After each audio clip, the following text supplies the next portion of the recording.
Hello दोस्तों, आप सभी का 11वीं क्लास में स्वागत है। दोस्तों, क्या हालचाल आप सबका। उम्मीद करता हूँ आप सब लोग बढ़िया होंगे। दोस्तों, आज हम एक ऐसा टॉपिक लेके आए हैं, एक ऐसा चैप्टर जो हमारा लीनियर इक्वेशन, जिसे हिंदी में हम रेखीय समीकरण बोलते हैं।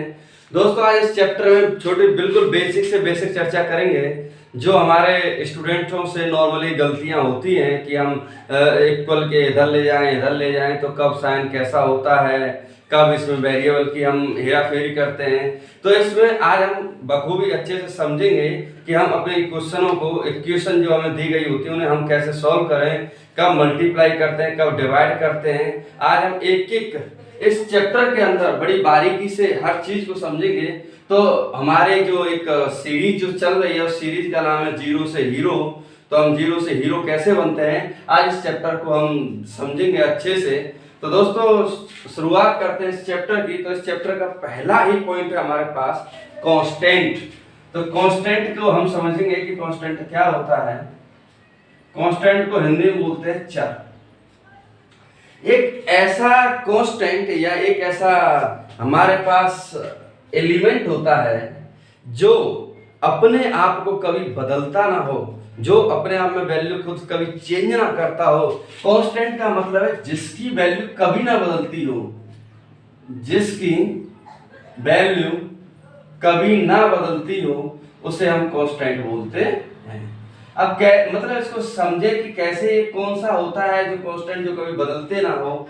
तो अब मैं इसमें एग्जांपल अगर लेना चाहूं तो एग्जांपल जैसे 1 2 3 पाई, और भी हमारे बहुत सारे टर्म हैं जो कांस्टेंट होते हैं, जो कभी बदलते नहीं हैं। अगर मैं बोलूं कि 1 है, 1 को मैं 1 ही रखूंगा, 1 को मैं कभी नहीं बदल सकता। या फिर 2 है तो 2 को 2 ही कांस्टेंट मानूंगा, पाई है तो पाई को कांस्टेंट मानूंगा, जिसे हिंदी में हम चर बोलते हैं। तो ऐसी राशियां, ऐसी क्वांटिटी जिसकी वैल्यू कभी भी ना बदल पाए हम, तो ऐसी क्वांटिटी, ऐसी राशियों को हम क्या बोलते हैं, कांस्टेंट बोलते हैं। अगर हम नेक्स्ट की बात करें तो हमारे पास अगला पॉइंट होता है वेरिएबल का। तो वेरिएबल होता है हमारे पास अचर,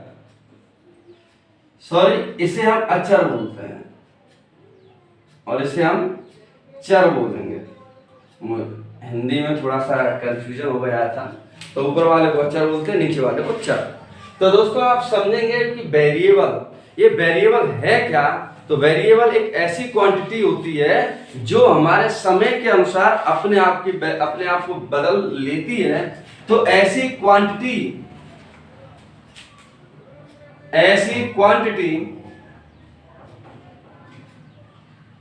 जो बदल जाती हो, ऐसी क्वांटिटी जो बदल जाती हो उन्हें वेरिएबल बोलते हैं। और ये क्वांटिटी होती है A to Z। जैसे हम बोलते हैं A B C D, लेकिन हम लोग इन्हें स्मॉल में लिखते हैं A B C D। ये जितनी भी क्वांटिटीज होती हैं A से लेकर Z तक जो लिखी हुई होती हैं, वो हमारी सभी की सभी क्या होती हैं, वेरिएबल होती हैं। नॉर्मली आपको क्या शब्द दिखाई देंगे, ज्यादातर नॉर्मली कौन कौन से यूज करते हैं हम लोग, तो मैं उनको अगर बोलूं कि हमारे पास A है, B है, P है, Q है एंड X एंड Y, तो इसमें ज्यादातर आपके X और Y यूज होंगे वेरिएबल के तौर पे कि हमारी जो क्वांटिटी होती है जो बदलती है, तो वो हमारी क्या हो जाएंगी, X, Y। तो अभी स्टार्टिंग में लीनियर इक्वेशन, रेखीय समीकरण में दो चीजें आती हैं, एक कांस्टेंट है, दूसरा वेरिएबल है। और कांस्टेंट वो होते हैं जो कभी बदलते ना हो, जैसे 1 2 3 पाई। और वेरिएबल वे होते हैं जो अपनी वैल्यू को, अपनी पहचान को जो बदल लेते हो। वो कौन से होते हैं, A to Z होते हैं। और नॉर्मली कौन कौन से यूज किए जाते हैं, A B P Q and X, Y। तो ये थे हमारे कांस्टेंट एंड वेरिएबल। जब मैं बात आगे करूं कि मेरी आगे की बात क्या होगी, तो दोस्तों इसमें हमारा एक वर्ड आता है जिसे हम बोलते हैं पॉलिनोमियल। पॉलिनोमियल जिसे हम हिंदी में बोलते हैं बहुपद। तो ये है क्या एक्चुअल में, पॉलिनोमियल मींस बहुपद। तो आप समझेंगे जब, तो पॉलिनोमियल की मतलब होती है बहुपद, जिसमें एक से ज्यादा बहुत सारे पद होते हों, बहुत सारे टर्म होते हों, उसे पॉलिनोमियल बोलते हैं। पॉलिनोमियल का मतलब होता है कि जो कांस्टेंट एंड वेरिएबल से मिलकर बने हो, वेरिएबल से मिलकर बने हो, वो हमारे क्या कहलाते हैं, पॉलिनोमियल कहलाते हैं। जैसे मैं बोलूं 2x + 1, 3y + 2, x² + x + k 1, ये जितने भी हैं सब हमारे पॉलिनोमियल के क्या हैं, एग्जाम्पल होते हैं कि हमारे पास जो क्वांटिटीज दी गई हैं वो सभी कैसी होंगी, पॉलिनोमियल होंगे। जब मैं बात करूं आगे, टर्म दिया इसमें इक्वेशन, तो इस इक्वेशन को समझते हैं कि इक्वेशन होती क्या है। इक्वेशन को हिंदी में बोलते हैं हम लोग समीकरण। तो इस समीकरण को हम समझेंगे कि कैसे इसको सॉल्व किया जाए। तो समीकरण का मतलब क्या है, इक्वेशन मतलब क्या है। दोस्तों पॉलिनोमियल और इक्वेशन की जब हम बात करें तो क्या होती है, इन दोनों को समझेंगे आप लोग। अगर मैं बोलूं कि अगर इसकी एक इक्वेशन लूं, मान लो x + 3 बराबर अगर 0 है, इट मींस इसका मतलब क्या है कि इसमें इक्वेशन में behave as like a polynomials, but इसमें इक्वल का साइन जरूर आता है। मतलब ये पॉलिनोमियल होगा, ये पॉलिनोमियल तो होगा, लेकिन बट इक्वल साइन के साथ, बट इक्वल साइन के साथ। तो ये चीज जरूर होगी। आप देख सकते हैं x + 3 = 0 है, मतलब इक्वल का साइन दिया गया है, तो इसमें x + 3 बराबर क्या होगा, 0। तो हम ये बोलेंगे ये क्या है, हमारे पास इक्वेशन है। अगर हमसे पूछा जाए कि एक और इक्वेशन लिखो, तो आप लिख सकते हो x² + 2x + k 5 = 0। ये सभी हमारे पास क्या हैं, ये सभी हमारे पास इक्वेशन दी गई हैं, जिन्हें हम ऐसे देख सकते हैं। आगे देखते हैं दोस्तों हम लोग।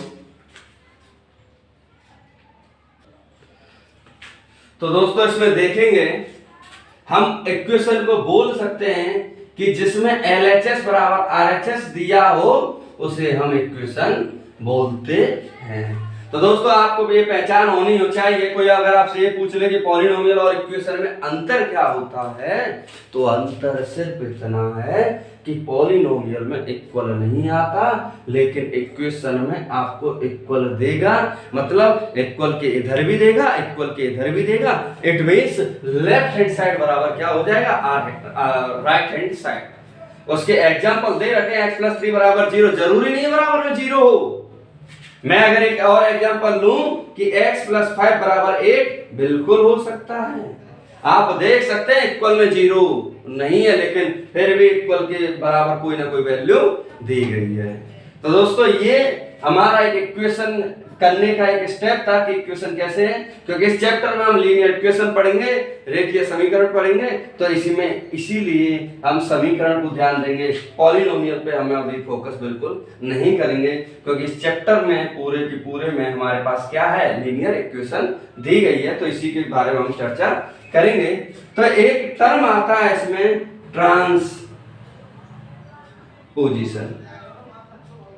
ट्रांसपोजिशन है क्या, ये आपको समझना पड़ेगा। ट्रांसपोजिशन देखो कि एक ऐसा वर्ड कि अगर हम प्लस को इक्वल के लेफ्ट साइड ले जाएं या राइट साइड ले जाएं तो साइन किसमें बदलता है। दोस्तों ये बहुत इंपॉर्टेंट है। जब आप इक्वेशन सॉल्व करोगे तो बिना इसके इक्वेशन सॉल्व नहीं होगी। आपको ये चीजें समझ में आनी चाहिए, क्या है कैसे करेंगे। तो आप भरोसा रखिए कि अगर ये आपने नहीं सीखा तो फिर इक्वेशन कभी भी सॉल्व नहीं हो सकती। तो इक्वेशन सॉल्व होने के लिए आपको ये समझना पड़ेगा, प्लस से माइनस और माइनस से प्लस। अगर डिवाइड है तो डिवाइड का मल्टीप्लाई, और मल्टीप्लाई है तो डिवाइड। ये चार टर्मिनोलॉजी हैं जो आपको समझनी पड़ेंगी कि हमारे पास प्लस का माइनस, माइनस का प्लस, डिवाइड का मल्टीप्लाई और मल्टीप्लाई का डिवाइड होगा। तो अगर डिवाइड होगा तो देखेंगे इसमें आगे क्या है, कैसे हम इसे सॉल्व करेंगे। मान लो हमारे पास एक इक्वेशन है, अगर हम इन जनरल फॉर्म बोले, मान लो हमारे पास x प्लस a बराबर b दिया है फर्स्ट केस, अगर हम इसे एडिशन बोले तो x प्लस a बराबर हमारे पास दिया है b। अगर ध्यान से देखना अब आप लोग कि b तो है ही है, इस a को a के ध्यान से, बहुत ध्यान से समझना इसको, कि हमारे पास ये जो प्लस a है, इस प्लस a को मुझे राइट साइड ले जाना है। सिंपल, प्लस को राइट साइड ले जाऊंगा तो प्लस का साइन किस में हो जाएगा? माइनस में। नहीं आया, हो ही नहीं सकता आया हो, क्यों? सच में नहीं आया ना। देखो समझो दोबारा से ध्यान से कि यहां प्लस है, इस प्लस को मैं कहां ले जाऊंगा? इधर, क्योंकि देखो ये भी, ये और ये दोनों अभी फिलहाल ये समझ लो कांस्टेंट हैं। अगर मैं इसको इधर ले जाऊंगा तो प्लस का साइन इधर जाने पे किसका हो जाएगा? माइनस। अरे नहीं, समझ में नहीं आया, ध्यान से कि अगर हमारा इक्वल के लेफ्ट साइड में साइन अगर कोई भी होगा, अगर वो राइट में जाएगा तो उसका साइन बदल जाता है। ये इंपॉर्टेंट पॉइंट है, क्योंकि बच्चे इसमें कंफ्यूज होते हैं कि जल्दबाजी में जब क्वेश्चन सॉल्व करते हैं तो उनको पता ही नहीं चलता कि हम क्या कर रहे हैं। कि भाई ए इधर है, ए को उधर ले गए, प्लस का प्लस रख दिया। नहीं, हम जब ए को उधर ट्रांसफर करेंगे, ट्रांसपोज करेंगे, तो साइन प्लस का किस में हो जाएगा? माइनस में। बहुत ही ध्यान से, बहुत ही क्लियर पॉइंट पे। अगर ये नहीं आया तो एक और देखो, मान लो x minus A equal to B हुआ। अगला x minus A equal to B, तो आपको ध्यान से समझना होगा कि ये जो b है ना, b को बराबर के b तो b रहेगा, लेकिन a को मैं इधर ले जाऊंगा तो साइन प्लस का आएगा। अब तो ऐसा लगा थोड़ा थोड़ा हमारी समझ में आने लगा, मतलब एक पॉइंट तो समझ में आया मेरे। यहां से एक चीज तो क्लियर हो रही है हमारी कि अगर मैं माइनस को इधर ले जाता हूं प्लस और प्लस को इधर ले जाता हूं माइनस। चलो इतना तो दिमाग में हमारे में आया कि मैं जो है अगर लेफ्ट साइड से राइट साइड जाता हूं तो मेरा प्लस का साइन माइनस में हो जाता है और माइनस का साइन प्लस में हो जाता है। ये मेरा ट्रांसपोज का नियम बोलता है, लॉ बोलता है। तो इस लॉ को मैंने इसमें अप्लाई किया। ये कह रहा है कि डिवाइड भैया मल्टीप्लाई में हो जाता है, देखते हैं कैसे। थर्ड केस, मान लो x अपॉन a बराबर में कुछ नहीं तो b, ये डिवाइड में था उधर जाएगा तो इसको क्या बोलते हैं? मल्टीप्लाई। अगर इस चीज को तुम ध्यान से समझो कि इसके नीचे कुछ नहीं है तो वैसे भी हम क्या बोलते थे? Cross multiply. x into one, x का 1 से करते हैं तो x होता है और a का b से करेंगे तो a इंटू b आता है। नेक्स्ट देखेंगे दोस्तों हमारे पास चौथा कि मान लो अगर मल्टीप्लाई हुआ a इंटू एक्स बराबर b, कैसे अगला स्टेप लिखें? बहुत ही ध्यान से, बारीकी से, ये भी इंपॉर्टेंट है। ये चारों जितने हमने लिखाए ये चारों पूछे जाते हैं क्वेश्चन में और ये चारों की चारों हमें आने चाहिए। ये क्लास 10th एवं 12th तक आपका पीछा नहीं छोड़ेगा, लेफ्ट साइड राइट साइड वाला। तो इस चैप्टर को बनाने के पीछे मकसद यही था कि हमारी जो बेसिक छोटी छोटी सी जो एरर होती है, मिस्टेक होती है, वो हमारी इस टॉपिक के थ्रू क्लियर होती जाए। तो इसलिए मैंने टॉपिक बाय टॉपिक वो टॉपिक ले रहा हूँ वीडियो बनाने के लिए, जो अक्सर करके हमसे गलतियां होती हैं, हमसे छोटी छोटी जो सिली मिस्टेक होती है वो हमसे सॉल्व नहीं हो पाती। तो इसमें हम उसे समझेंगे, बारीकी से क्लियर करते जाएंगे डाउट।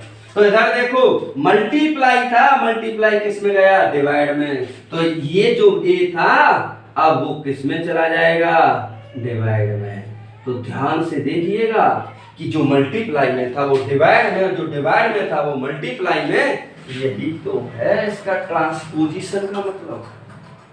दोस्तों देखो अब हम लोगों ने ये एक सिस्टम समझा, अब इसके बेस्ड पे हम अगर क्वेश्चन सॉल्व करें तो वो कैसे सॉल्व होंगे, अब उन क्वेश्चनों को हम सॉल्व करेंगे तो हम समझेंगे उन पे कैसे हमने वो सॉल्व करने हैं। तो एक एग्जांपल लेते हैं हम लोग कि हमें कैसे क्वेश्चन सॉल्व करें।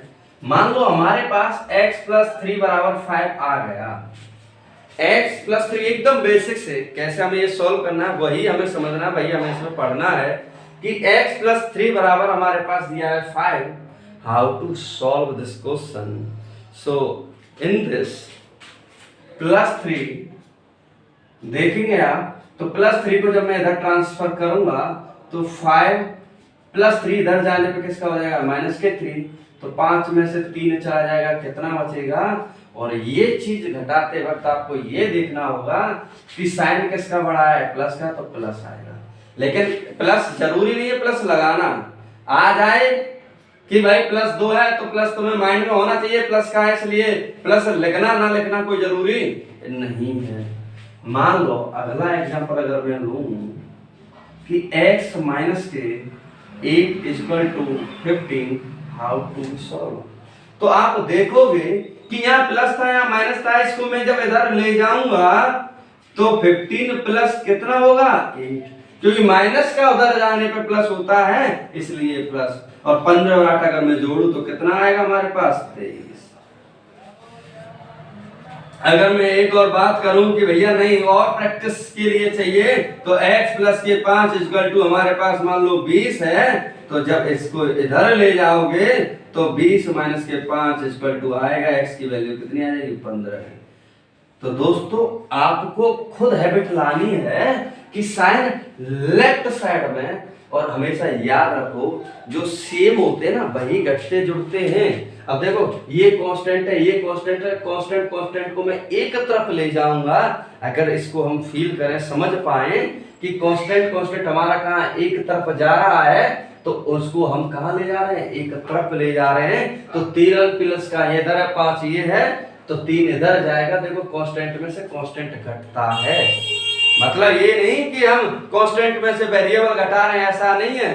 कांस्टेंट में से कांस्टेंट घटाया, ये देखा हमने, फिर दूसरे में देखा -8 ये भी कांस्टेंट है, 15 भी कांस्टेंट है, तो -8 को इधर ले गए, कांस्टेंट में कांस्टेंट जोड़ा, अचर में अचर जोड़ा, तो कितना हुआ। सेम केस यहाँ हो गया, x = 50। आगे देखते हैं हम लोग कि कैसे इसे सॉल्व करते हैं। मान लो 2x = हमारे पास 10 है, आप देखोगे कि 2x = 10 है, या अभी हम एक इक्वेशन बाद में ले लेते हैं। मान लो कुछ ऐसे दिया गया है जिसके आगे साइन नहीं दिया जाता उसको हम किसका साइन मानेंगे, प्लस का। तो इस 2 को कहां ट्रांसफर कर दूं, उधर कर दूं, तो 10 माइनस का 2 हो जाएगा, जो आंसर देगा कितना 8। आगे मैं एक और क्वेश्चन देखूं इसमें कि मैं कैसे सॉल्व कर पाता हूं। तो मेरे पास मान लो 2x = 10 है, तो x = 10/2 हो जाएगा, क्योंकि ये मल्टीप्लाई में है, मल्टीप्लाई किस में जाएगा, डिवाइड में। अगर वेरिएबल और कांस्टेंट है, वेरिएबल और कांस्टेंट एक साथ दिया है विदाउट एनी साइन, सो हमारा काम क्या है कि उसमें जो साइन दे रखा है उसमें मल्टीप्लाई हम ऐड कर देंगे कि 2 × x, या 2x बोलो या 2 × x बोलो, दोनों चीजें सेम है। तो इस 2 से मैं क्या करूंगा, डिवाइड लूंगा, तो 10/2 आ जाएगा, और 10/2 आएगा तो हमें सिंपली मालूम है जब मैं इसे डिवाइड लूंगा तो कितना आएगा, x की वैल्यू 5। अच्छा मैं नेक्स्ट टर्म पे बात करूं कि भाई मेरे पास मान लो 5x = हमारे पास 5 है, तो x = देखोगे ध्यान से समझना, केवल यहाँ एक टर्म है, कोई दूसरा नहीं है। अगर एक है तभी मैं इसमें डिवाइड दे पा रहा हूं, अगर कुछ और होता इसके साथ तो मैं ना कर पाता। मतलब समझा नहीं मैं, तो समझने के लिए मैं आगे क्वेश्चन लेने वाला हूं। फिलहाल इतना समझिए, इधर भी एक है इधर भी एक है, तो इस 5 से मैं क्या करूंगा, 5 में डिवाइड दूंगा, तो मेरा कितना आ जाएगा 1। और दोस्तों मैं तुम्हें और बता दूं इसमें शॉर्ट में कि ये कैसे सॉल्व होता है, कि हम क्या करें कि ये जो 5 है ना, मान लो इसके अलावा में और दूसरा क्या है, 5 × x = 5 है, 5 × 1 कर दो इसे, 5 इधर है 5 इधर है, तो दोनों को मैं बराबर में एक दूसरे से काट सकता हूं, तो x की वैल्यू कितनी आ जाएगी 1। तो मैं चाहे ऐसे सॉल्व करूं चाहे ऐसे सॉल्व करूं, दोनों मान्य हैं। आप दोनों में से कोई भी एक मेथड लगा सकते हो सॉल्व करने के लिए। नेक्स्ट देखते हैं दोस्तों और क्वेश्चन। अगर हम बात करें कि मान लो x / 2 = हमारे पास 5 है, हाँ इसे कैसे सॉल्व करेंगे। ये था मल्टीप्लाई, वो था डिवाइड, तो ये डिवाइड का कैसे क्वेश्चन सॉल्व करेंगे, तो x upon 2 equal to 5 upon 1 और इसका क्या करते हैं मल्टीप्लाई। मैंने बताया था कि अगर डिवाइड है तो डिवाइड हमारा किस में चला जाता है, मल्टीप्लाई में। एक्चुअल में आप वेरिएबल की वैल्यू निकालना चाहते हैं, आप क्या करना चाहते हैं, वेरिएबल की वैल्यू निकालना चाहते हैं, तो वैल्यू कैसे निकलेगी, जब हम उसमें क्या करते हैं क्रॉस मल्टीप्लाई बोलो या डायरेक्ट मल्टीप्लाई बोलो, नीचे का ऊपर जाएगा जब मल्टीप्लाई हो जाएगा। नेक्स्ट अगर हम बात करें कि हमारे पास मान लो कि 6x इक्वल टू 18 है, तो 6 से 18 को काटोगे तो या तो डायरेक्ट काट दो या डिवाइड दे दो, जैसा आपकी इच्छा है वैसे आप सॉल्व कर सकते हैं। तो 6 से 18 कटेगा कितनी बार, 3 बार। बोलो यहां तक कैसा है क्वेश्चन। मान लो मैं एक और क्वेश्चन लेना चाहूं कि भैया x अपॉन 7 इक्वल टू 4 है, तो 4 का मतलब है नीचे 1 लाओगे तो क्रॉस मल्टीप्लाई कर देंगे 4 इंटू 7, तो x इक्वल टू कितना आ जाएगा हमारे पास 28। तो क्वेश्चन आप भरपूर प्रैक्टिस करिए क्वेश्चनों को। अगर मैं क्वेश्चन लिख रहा हूं तो आप पॉज कर दीजिए, पॉज करके आप इन क्वेश्चनों को सॉल्व करिए। ये क्वेश्चन आपकी प्रैक्टिस के लिए है, मैं जो भी सॉल्व करा रहा हूं मेन प्रैक्टिस है तुम्हारी। जितना ज्यादा प्रैक्टिस कर लोगे उतना ज्यादा फायदा में रहोगे। तो ये हमारी चीजें क्या प्रैक्टिस चल रही है।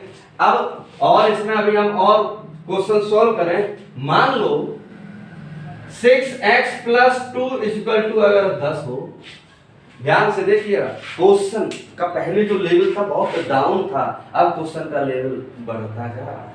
मैंने क्या किया, अभी तक सिर्फ x आता था या मल्टीप्लाई में आता था तो बीच में एडिशन नहीं था, अब मैंने एडिशन भी उसमें क्या कर दिया, जोड़ दिया। तो ध्यान से समझिएगा, इधर है वेरिएबल कांस्टेंट और इधर कांस्टेंट कांस्टेंट, तो मैं कांस्टेंट को एक साथ सॉल्व करूंगा तो क्या लिखूंगा 10 माइनस का 2, 10 में से 2 जाएगा तो 8 बचेगा x। अब देखो ध्यान से, यही मैं जो बताने जा रहा हूं कि मैं 6 का डायरेक्ट डिवाइड ना देता, 6 का मैं डायरेक्ट देता तो मेरा गलत हो जाता। तो मुझे कैसे सॉल्व करना है, पहले इस 2 को सॉल्व करूंगा, कांस्टेंट को सॉल्व करूंगा, जहां जहां कांस्टेंट दिखाई देगा कांस्टेंट को मैं एक साइड लिखूंगा और जो वेरिएबल कांस्टेंट जिनका आपस में मल्टीप्लाई है उनको अलग लिख दूंगा। तो 6x 10 माइनस 2, 10 में से 2 गया कितना आया 8। अब मैं 8 में किससे डिवाइड दे दूंगा 6 से, तो ये कटेगा मेरा 2 4 और 2 3, तो मेरी x की वैल्यू कितनी आ जाएगी 4/3 आ जाएगी। तो दोस्तों ऐसे क्वेश्चन जो बार बार हमारे उसमें आएंगे हैबिट में, क्वेश्चन प्रैक्टिस में क्वेश्चन सॉल्व करते वक्त, तो आपको ये चीजें बड़ी बारीकी से समझनी है कि मैं जब कांस्टेंट, देखो कांस्टेंट था तो मैं ट्रांसफर कर रहा था, लेकिन जब मल्टीप्लाई था तो उसे डिवाइड कर रहा था, लेकिन डिवाइड में तभी करूंगा जब पहले मैं कांस्टेंट को सॉल्व कर लूंगा। दोनों तरफ देखो, अब ध्यान से 6x इधर बचा 8 इधर बचा, तभी मैंने डिवाइड दिया, नहीं तो मैं डिवाइड ना देता इसमें। तो ये हैबिट आपको बनानी पड़ेगी कि ये क्वेश्चन जो है हम कैसे सॉल्व करेंगे। तो आपको सॉल्व करने के लिए ये हैबिट आपको बनानी पड़ेगी, क्योंकि इसमें प्लस भी आया है माइनस भी आया है, तो दोनों चीजें आई हैं इसमें, तो दोनों को आपको ध्यान से समझना पड़ेगा कि हम इसे कैसे सॉल्व करेंगे। अब अगला क्वेश्चन देख सकते हैं इसी में, अगर हम देखना चाहें, मान लो हमारे पास कोई इक्वेशन है 6x प्लस 2 बराबर, मान लो हमारे पास बचा, या मान लो कितना बोल सकते हैं हम 7/2 बचा, कितना 7/2, मान लो फ्रैक्शन में है। तो ध्यान से देखिएगा 6x इक्वल टू 7/2 माइनस का 2। हम क्या करेंगे, पहले अगर आपने इसको देखो, या तो हम एलसीएम लेके सॉल्व कर लें, या एक मैंने एक शॉर्ट वीडियो बनाई थी जिसपे हमने बटरफ्लाई मेथड दिया था उसे।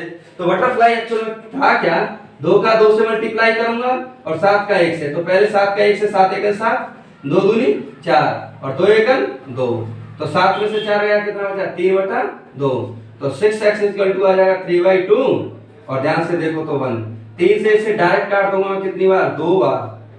अगर डायरेक्ट नहीं काट पा रहे हो तो डायरेक्ट जब नहीं काट पाओगे तो एक काम करो, क्योंकि ये मेथड थोड़ा सा अभी समझ में नहीं आएगा, 6x इक्वल टू 3/2।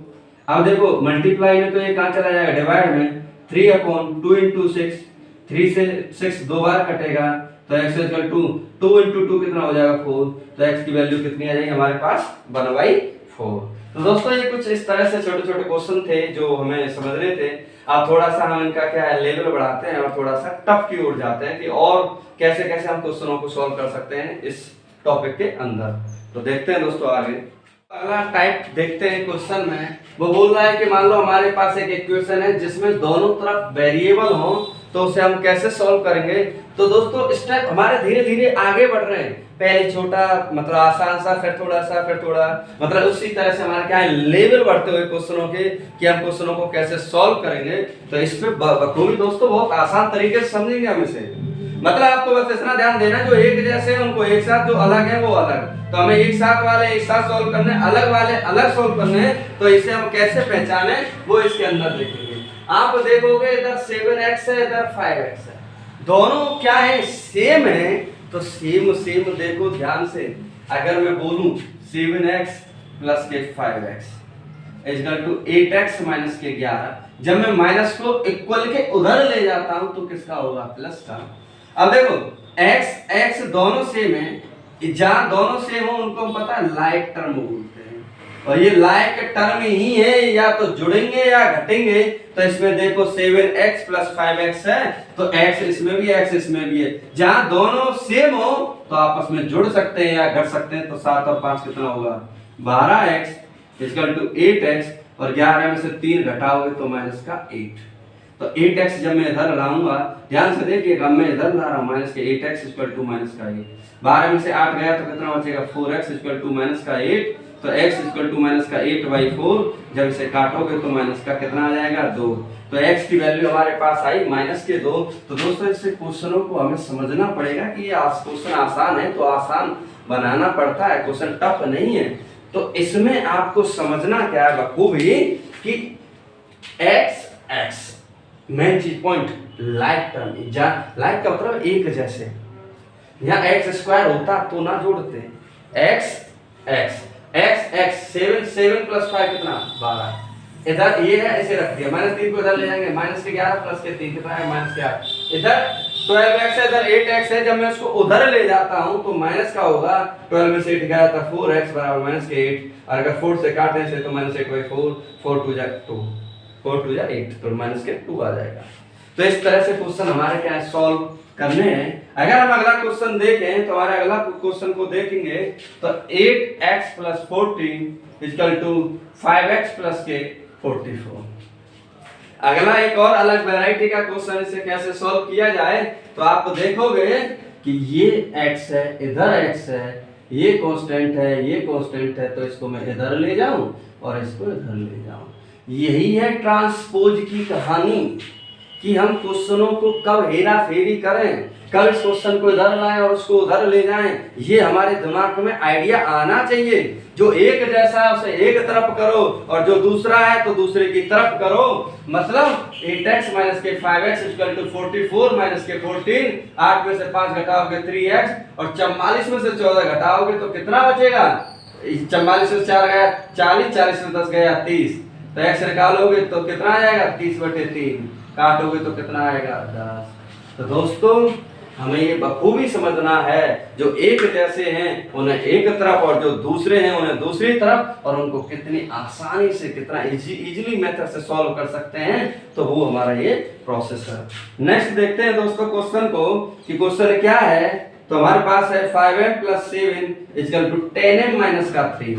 तो ये भी एक क्वेश्चन कैसे सॉल्व किया जाए इसे, तो आपको अब आराम से आप समझना पड़ेगा आपको कि ये m है, इधर m है, तो 5m माइनस के 10m माइनस के 3, 7 को उधर ले जाओगे तो माइनस के 7। दोस्तों एक जैसे एक तरफ, बार बार मैं याद दिला रहा हूं आपको, m एक तरफ लो, कांस्टेंट एक तरफ। अब इधर देखो माइनस का 10 है, प्लस का 5 है, 10 बड़ा है तो 10 में से 5 घटाओगे माइनस के 5m, और साथ में 3 जोड़ोगे तो माइनस के 10, m हटाओगे तो माइनस के 10 अपॉन माइनस के 5। तो जब इसे काटोगे तो कितना आएगा, m की वैल्यू कितनी आ जाएगी हमारे पास 2। अगला एक और क्वेश्चन देखते हैं दोस्तों, आप लोग इसे पॉज करके भी देख सकते हैं। 8y minus 14 equal to 6 minus के 2y तो आप ध्यान से देखना कि 8y 2y को इधर ले आए तो प्लस का 2y, अगर 6 है माइनस का 14 उधर ले आए तो प्लस का 14, 8 और 2 10, 14 एंड 6 20, तो y इक्वल टू 20/10, तो ये आएगा हमारे पास 2, तो y की वैल्यू कितनी आ जाएगी 2।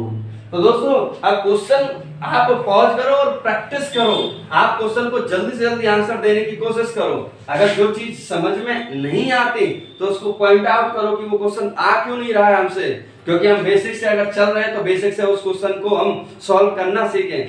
सॉल्व करने के पीछे क्या है कि एक जैसे वर्डों को एक तरफ लिखो और कांस्टेंट को एक तरफ लिखो, तो आप देखोगे सॉल्व हो जाएगा आसानी से। ये चैप्टर इतना टफ नहीं है जितना हम इसे समझते हैं। अगर इस क्वेश्चन को हम धीरे धीरे समझते चले तो ये जो ज्यादा हमारा इजी मेथड से सॉल्व होता जाएगा। तो दोस्तों नेक्स्ट देखते हैं एक और क्वेश्चन इसी पे बेस, फिर अगले टाइप पे देखेंगे। 6p - 21 = p + का 4।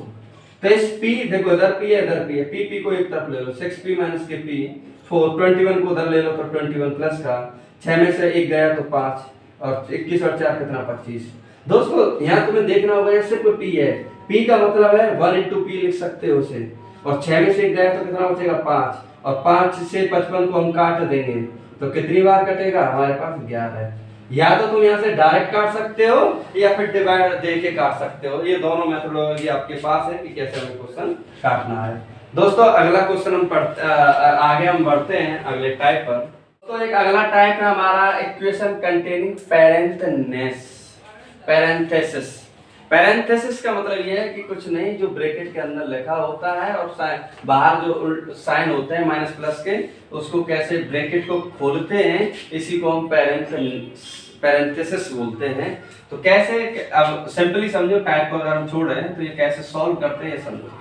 तो दोस्तों इसे सॉल्व करने से पहले मैं आपको एक हिंट दे देता हूं कि जो माइनस लिखा होता है, मान लो 2 + 3 है, तो ब्रैकेट का मतलब ये है कि माइनस इंटू 2 + 3, तो मैं माइनस का पहले 2 से मल्टीप्लाई करूंगा तो माइनस के 2, माइनस का प्लस से करूंगा तो माइनस का, और जब इसे जोड़ूंगा तो माइनस के 5 आएगा। तो ऐसे क्वेश्चन जो हमारे ब्रैकेट के बाहर माइनस के साथ होते हैं तो उसे कैसे सॉल्व करते हैं वो चीजें हम इसमें देखेंगे। तो आप सॉल्व करके देखोगे तो कि 6 माइनस का 2 से माइनस का, और माइनस माइनस कितना होगा प्लस होगा, और 2 का 4 से करेंगे तो 8 आएगा, और 2 का 5 से करोगे तो माइनस के 10x, माइनस का 3 से 2 से करेंगे तो माइनस का 6, माइनस माइनस कितना होगा प्लस, 3 3 जा कितना होगा 9x। तो दोस्तों ऐसे क्वेश्चन जो हमारे समझ से परे होते हैं, जो टफ बनाने होते हैं, तो टफ ब्रैकेट के अंदर क्वेश्चनों को हम बना सकते हैं कि यही है जो क्वेश्चन का जो लेवल को हाई करते हैं, कि इसमें ये समझा जाता है कि क्वेश्चन को हम कैसे सॉल्व करें। अब आप देखो माइनस है और अंदर ये ब्रैकेट के अंदर है, तो माइनस ब्रैकेट के अंदर प्लस नहीं है, तो माइनस प्लस क्या आ जाएगा माइनस, और माइनस माइनस क्या आ जाएगा प्लस। तो ऐसे क्वेश्चनों को हम बड़ा ध्यान से सॉल्व करेंगे, एकदम सीरियस होके, कि ये क्वेश्चन माइनस प्लस की गलतियां बहुत ज्यादा चांसेस बढ़ जाते हैं गलत होने के। तो इधर देखो 6 में से 2 गया कितना 4 प्लस है, अब 8 है यहाँ और 6 है, 8 में से 6 गया कितना बचा 2, माइनस का 10 है प्लस का 9 है, तो माइनस का बड़ा है प्लस का 9 छोटा है, 10 में से 9 गया 1x बचा, लेकिन साइन हमेशा बड़े का आता है। तो देखो 2 को उधर ले जाऊंगा, x को इधर ले आऊंगा, तो माइनस x इधर आएगा तो प्लस x हो जाएगा, और 4 उधर जाएगा तो माइनस का 4, 1 और 1 कितना होगा 2x, और 4 में से 2 घटाओगे तो माइनस का 2, x की वैल्यू कितनी आएगी हमारे पास माइनस के वैल्यू। तो ये एक तरह से क्वेश्चन था जो हमें सॉल्व करना है, सॉल्व करने की हैबिट बनानी है। तो दोस्तों इसमें सबसे बड़ी सिंपल कैलकुलेशन है, इसमें माइनस प्लस की गलती होना। तो माइनस प्लस की गलतियां होने के लिए आपको समझना होगा कि माइनस का प्लस से मल्टीप्लाई माइनस, और माइनस का माइनस से प्लस। तो ऐसे ही क्वेश्चन में और देखता हूं कि मान लो मेरे पास एक क्वेश्चन है कि मैंने एक हैवी ले लिया था, अब चलो मैं आसान सा ले लेता हूं।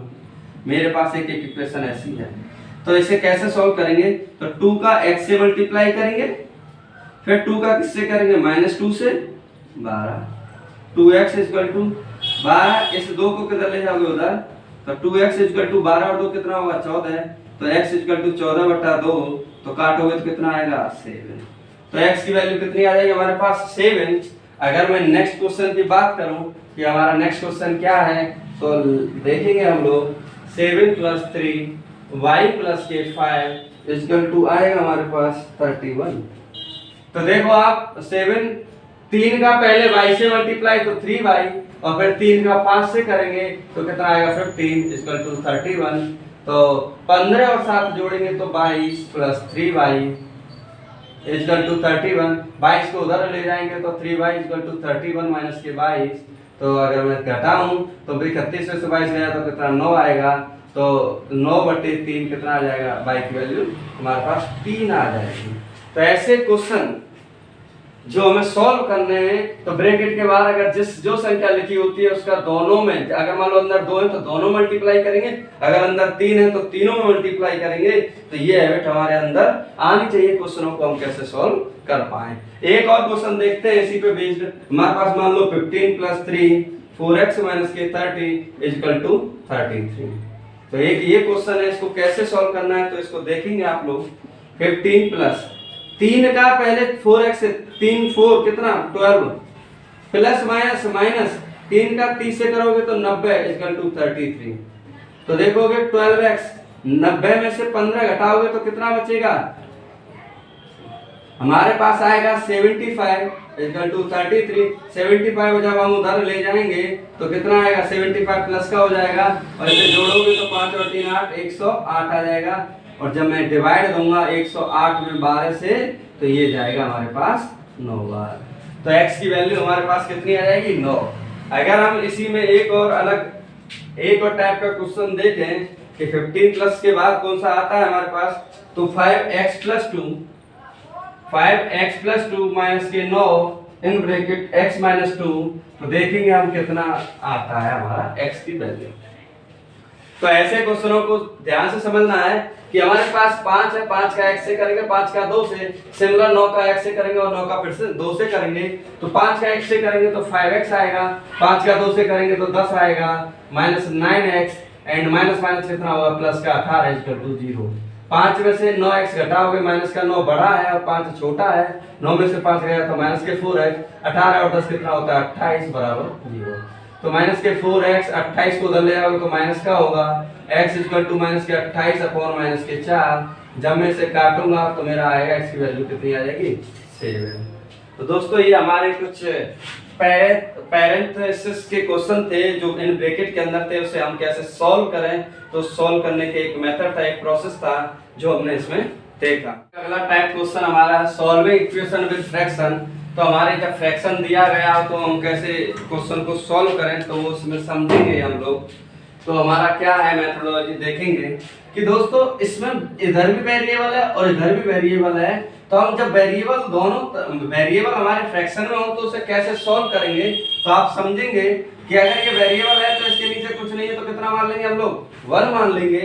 और 1 मानेंगे तो देखो बटरफ्लाई मेथड से अगर हम 1 का x से मल्टीप्लाई, वो x का 1 से करो तो x बन जाए x, 3 का 2x से करोगे कितना आएगा 6x, और 3 बन जाए कितना होगा 3, तो हमारा आ जाएगा 14।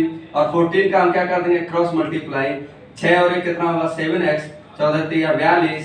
अगर हम x को 42 से डिवाइड दें 7 से तो 7 से कितना आ जाएगा हमारे पास, x की वैल्यू कितनी आ जाएगी हमारे पास 6। तो दोस्तों हमारा फ्रैक्शन हो या कैसे भी हो, क्वेश्चन जो मेन बेसिक से थे वो हमारे अधिकतर सॉल्व हो चुके हैं।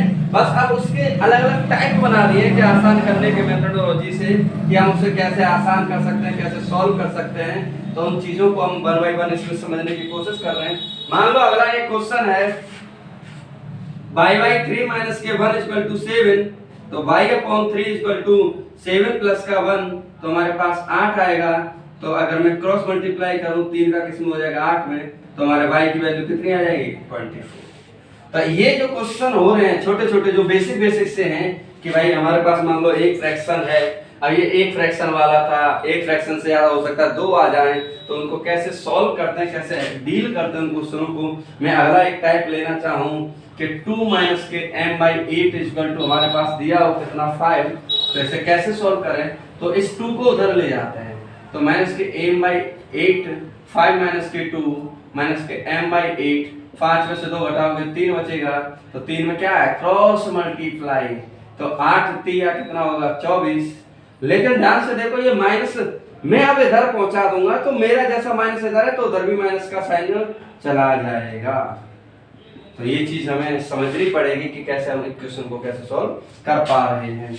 मान लो मेरे पास एक इक्वेशन है m upon 40 minus 7 is equal to 0, तो मैं m अपॉन 40 इस 7 को जब मैं उधर ले जाऊंगा तो प्लस का 7 होगा और मैं क्रॉस मल्टीप्लाई करूं तो मेरा 7 × 40 कितना आ जाएगा 280। तो m की वैल्यू कितनी आ गई हमारे पास 280। नेक्स्ट देखते हैं दोस्तों हम लोग, मान लो एक फ्रैक्शन की जगह दो फ्रैक्शन दे दे, टू फ्रैक्शन वाले हो तो कैसे सॉल्व करेंगे उन्हें। दो फ्रैक्शन के अगर हमारे पास आ जाए कि how to be solve this type question, so हम कैसे देखेंगे। मान लो हमारे पास एक इक्वेशन दी गई है x/2 plus x/3 equal to 10, तो ऐसे कैसे क्वेश्चन सॉल्व करें। तो कुछ नहीं, क्रॉस मल्टीप्लाई जिसे हम बटरफ्लाई मेथड बोलते हैं, 3x इस 2 का इससे करोगे, मतलब 3 का x है 2 का x है तो प्लस के 2x और 3 का 2 से मल्टीप्लाई 3 दूनी 6। या हम एलसीएम ले सकते हैं डायरेक्टली या हम डायरेक्ट सॉल्व कर सकते हैं। दोनों मेथोडोलॉजी आपके पास है। 3 और 2 का एलसीएम 6 होता है, 3 का इसमें करेंगे 2 का इसमें करेंगे, और एक डायरेक्ट मेथड भी है उससे हम कैसे सॉल्व करते हैं। 3 और 2 कितना हो जाएगा 5x/6 इक्वल टू 10। अगर हम 5 से इसे काट दें 2 बार तो x/6 equal to 2/1। Cross multiply करोगे 6 दूनी कितना आएगा 12। तो एक फ्रैक्शन, दो फ्रैक्शन वाले क्वेश्चन कैसे सॉल्व होते हैं वो इसमें दिया गया है, कैसे हमें सॉल्व करना है। मान लो मेरे पास एक इक्वेशन है 3x/4 plus 3x/4 plus x/6 equal to हमारे पास मान लो 22 दिया है। तो कैसे है, तो ध्यान से देखोगे तो 6 तिया कितना होगा 18x plus 4x equal to कितना आ जाएगा 24। तो 18 और 4 कितना होगा 22x/24 इक्वल टू 22। तो देखो 22 से कितना 22 कट जाएगा और हमारे पास जो बचेगा वो क्या हो जाएगा x/24 equal to 1/1। Cross multiply करेंगे तो कितना आ जाएगा 24। ध्यान से एलसीएम 6 × 18 4, 18 और 4 22, नीचे इनका आपस में मल्टीप्लाई 6 × 6 24, 22 से इधर देखो इधर भी 22 इधर भी 22, 22 से 22 काट देंगे कितना आएगा हमारे पास 24। तो x की वैल्यू कितनी आ जाएगी हमारे पास 24 आ जाएगी। तो ऐसे क्वेश्चन को हम जो जब टू फ्रैक्शन दिए गए हों तो उनको सॉल्व करने का ये मेथड है कि कैसे हम इसे सॉल्व कर पाएंगे। नेक्स्ट देखते हैं दोस्तों हम लोग अगला एक क्वेश्चन। मान लो क्वेश्चन का थोड़ा सा लेवल बढ़ा दे, p + 1/2 माइनस के 2 p माइनस के 1 इक्वल 3 इक्वल टू 0। तो ध्यान से देखिएगा 3 और 2 का एलसीएम ले लोगे आप 6, 3 का इधर करोगे तो 3 का p + 1 माइनस 2 दूनी 4 p माइनस के 1 बराबर कितना 0। 3 का p से करोगे 3p, 3 का 1 से करोगे 3, 4 का p से करोगे 4p और माइनस माइनस कितना होता है प्लस, और 6 का 0 से मल्टीप्लाई करोगे 0, 3p माइनस के 4p तो माइनस के p और 4 में 3 जोड़ोगे कितना 7। तो p इक्वल टू कितना आ जाएगा आपके पास 7। तो दोस्तों एक अलग वैरायटी के क्वेश्चन थे जो हम सॉल्व कर पा रहे हैं। अगर मान लो हम अगला क्वेश्चन देखते हैं, एक अलग क्वेश्चन देख लेते हैं हम लोग कैसे सॉल्व करते हैं। तो इसमें दोस्तों हमारे जो है एक अलग टाइप का एक और बचा है कि उसको क्वेश्चन मान लो कैसे दिया जाए और उसे कैसे हम सॉल्व करेंगे। तो उसको हम एक अलग टाइप डिफरेंट का उसको एक अलग से सॉल्व करने की कोशिश करते हैं, कैसे उसे हम सॉल्व कर पाते हैं। तो आप देखोगे क्या है वो अलग टाइप का। अगर मान लो एक इक्वेशन ऐसे दी गई है ax + b/cx + d = m/n form में अगर दी हो तो कैसे इसे सॉल्व करें। लास्ट है हमारा टॉपिक का, तो how to be solve this type of question. तो उन क्वेश्चनों को सॉल्व करने के लिए मैं एक क्वेश्चन ले लेता हूं। मान लो मेरे पास एक क्वेश्चन है 3x + 7/2x - 7 = 2/3। तो दोस्तों ऐसे क्वेश्चनों को सॉल्व करते वक्त हमें समझना है कि कैसे सॉल्व करें। तो ये क्वेश्चन को ध्यान से समझो तो हम इसे डायरेक्ट सॉल्व नहीं कर पाएंगे जब तक इसमें क्या ना कर दें क्रॉस मल्टीप्लाई। तो मैं 3 का इसमें करूंगा और 2 का इसमें करूंगा। तो देखो आप ध्यान से 3 का 3x + 7 और 2 का 2x - 7 में क्या कर दें हम मल्टीप्लाई। तो 3 का 9x + 21, इधर 4x माइनस के 2 का 7 से करोगे 14, 9x में 4x इधर ले आओगे माइनस का 14 माइनस का 21, तो इधर घटाओगे तो 5x और इधर देखोगे तो 4 और 1 5, 2 और 1 3, तो x = -35/5। तो इसे काटेंगे तो हमारे पास आ जाएगा -7। ऐसा ही एक और क्वेश्चन देख लेते हैं हम लोग कि कैसे हम इसे सॉल्व कर पाएंगे। 2x माइनस का 7 अपॉन x प्लस का 4 बराबर 3/4। तो भाई सेम प्रोसीजर है, आप लोग पॉज करके इसे सॉल्व कर सकते हैं। तो मैं सॉल्व कर देता हूं इसे, तो आपने सॉल्व कर लिया होगा, आप देखोगे आंसर मिला लेना इसका कैसे आ रहा है। तो 4 का 2 से करोगे 8x माइनस के 28, 3x प्लस का 12, तो 8x माइनस का 3x, 28 को उधर ले जाएंगे तो प्लस का 8 में से 3 गया 5x, और ये आ जाएगा आपका 20 और 10 30 और 10 40, तो x इक्वल टू 40/5, तो x इक्वल टू कितना आ जाएगा आपके पास 8। तो दोस्तों एक अलग टाइप के ये क्वेश्चन थे जो इस तरह से पूछे जा सकते हैं। आपको क्वेश्चन थोड़ा सा टफ दिया जाएगा। मान लो एक और है, डेसिमल पे अगर क्वेश्चन आ जाए आपका तो उसे कैसे सॉल्व करोगे। 0.25 4y माइनस का 3 एंड बराबर में लोगे आप तो 0.05 इन ब्रैकेट 10y माइनस के 9। तो ऐसे क्वेश्चन को कैसे सॉल्व करते हैं वो देखेंगे। तो एक काम करते हैं, यहाँ से पॉइंट हटाएंगे तो नीचे 100 आएगा, इधर से पॉइंट हटाएंगे तो नीचे 100 आएगा और 100 से 100 कट जाएगा, तो इधर बचेगा 25 4y3 5 10y माइनस के 9। आपको ध्यान से समझना होगा क्वेश्चन को कि इसमें 0.25 पॉइंट हटाएंगे तो 2 डिजिट है तो 2 जीरो आ जाएंगे, इधर पॉइंट हटाएंगे तो 2 है तो 2 जीरो आ जाएंगे, और नीचे ध्यान से देखो प्लस माइनस ब्रैकेट में है तो हम 100 से 100 काट सकते हैं, इधर 25 बचा उधर 5 बचा, तो हम इसको इस तरह से लिख सकते हैं। 5 से 25 हमारा 5 बार कट जाएगा। तो ये एक डायरेक्ट मेथड है आसान से सॉल्व करने का कि हम इसे आसानी से सॉल्व करवाएं। अब देखो 5 का 4 से करोगे 20y माइनस का 15, 10y माइनस का 9। अब ये 10y इधर अगर आ गया हमारा तो माइनस के 10y, तो माइनस के 9 प्लस के 15, तो 15 में से 9 गया 6, 20 में से 10 गया 10, तो y की वैल्यू आ जाएगी 6/10। अगर मैं इसे काटूं तो ये मेरी आएगी 3/5। तो दोस्तों ये कुछ इस तरह से क्वेश्चन थे लीनियर इक्वेशन के जो हमने सॉल्व किए कि हमारे क्वेश्चन कैसे आते हैं या कैसे पूछे जाते हैं। तो दोस्तों यकीन मानिए कि इसमें मैंने ज़्यादा नहीं तो 8 9 तक के 10 तक के बेसिक पॉइंट, 8 तक तो बेसिक आता है लेकिन 9 10 में हम बेसिक से पॉइंटों को डिस्कस कर सकते हैं कि क्वेश्चन हमारा कैसे सॉल्व में एक स्टेप आगे बढ़ेगा। तो ये हमारा एक अलग टाइप के क्वेश्चन थे और उम्मीद करता हूँ कि आप लोगों की समझ में आया होगा। थैंक यू, धन्यवाद।